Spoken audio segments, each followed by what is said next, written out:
Graça, paz e saúde a todos. Dando sequência à nossa série sobre as testemunhas de Jesus no Evangelho de João, vamos falar hoje sobre o testemunho de Pedro.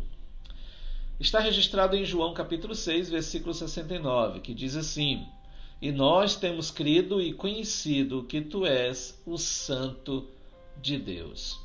O testemunho de Pedro se destaca com três verdades. A primeira delas é de que o testemunho de Pedro revela a rejeição dos homens. O versículo 66 fala assim: À vista disto, muitos dos seus discípulos o abandonaram e já não andavam com ele.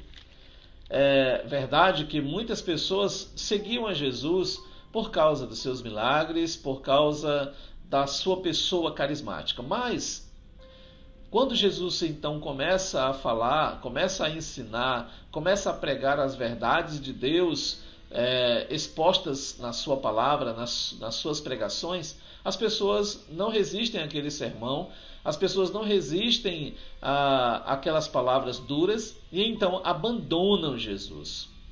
Mas nós vemos por que as pessoas rejeitam Jesus. Bom, isso acontece porque não houve uma concessão do Pai. Observe comigo o versículo 65. Prosseguiu: Por causa disto é que vos tenho dito, ninguém poderá vir a mim se pelo Pai não lhe for concedido. Ou seja, se Deus não elegeu antes da fundação do mundo para dar de presente ao Filho, esta pessoa de forma alguma pode chegar verdadeiramente a Deus, verdadeiramente sendo uma pessoa que confessa a Cristo, que testifica de Cristo. Mas também um dos motivos do porquê as pessoas rejeitam é porque elas são enganadoras e também caluniadoras. Veja o versículo 71. Referia-se ele a Judas, filho de Simão Iscariotes, porque era quem estava para traí-lo, sendo um dos 12.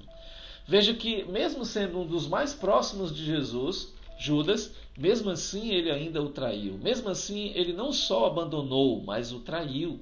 Assim também muitas pessoas fazem hoje, estão aglomerando igrejas, templos, mas estão afastadas de Cristo.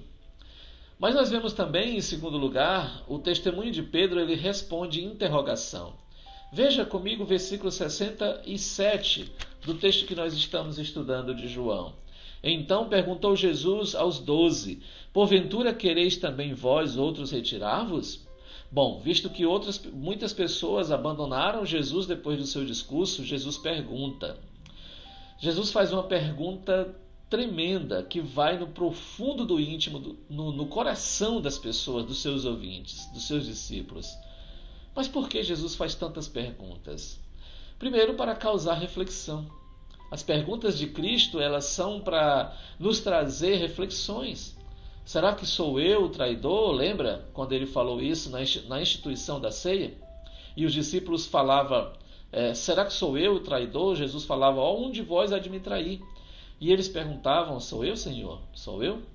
As perguntas de Jesus e as perguntas dos discípulos, elas demonstram o quanto nós precisamos realmente e, de fato, causar uma reflexão em nossa mente e nosso coração. Mas também a pergunta de Jesus é para distinguir o falso do verdadeiro. Veja que Judas estava junto com os apóstolos, mas ele era um falso apóstolo, e não somente um falso apóstolo e seguidor de Jesus, ele era um falso crente, um pseudo-cristão. A terceira verdade encontrada no texto nos fala que o testemunho de Pedro reafirma a convicção. Se você tem convicção da fé em Cristo, então isso vai ser reafirmado nos momentos mais difíceis da sua vida. O versículo 68 diz assim: Respondeu-lhe Simão Pedro, Senhor, para quem iremos? Tu tens as palavras da vida eterna. E o 69 também. E nós temos crido e conhecido que tu és o Santo de Deus. Por que as pessoas creem em Jesus? Somente Jesus, porque somente Jesus tem a palavra da vida. O versículo 68 diz, Pedro diz, Senhor, para quem iremos? Para onde iremos? Não temos nenhum mestre, nenhum profeta, não temos ninguém que possa realmente revelar-nos as verdades de Deus. Somente tu tens a palavra da vida. Mas também ele reafirma que é o conhecimento de Jesus que ele é o Santo de Deus. As pessoas acham que podemos chegar à comunhão com Deus sem conhecimento. O conhecimento da palavra é essencial. O conhecimento da palavra de Deus que nos mostra o próprio Deus, o próprio Cristo, o próprio Espírito trabalhando em favor de nós, da nossa redenção, é que realmente importa.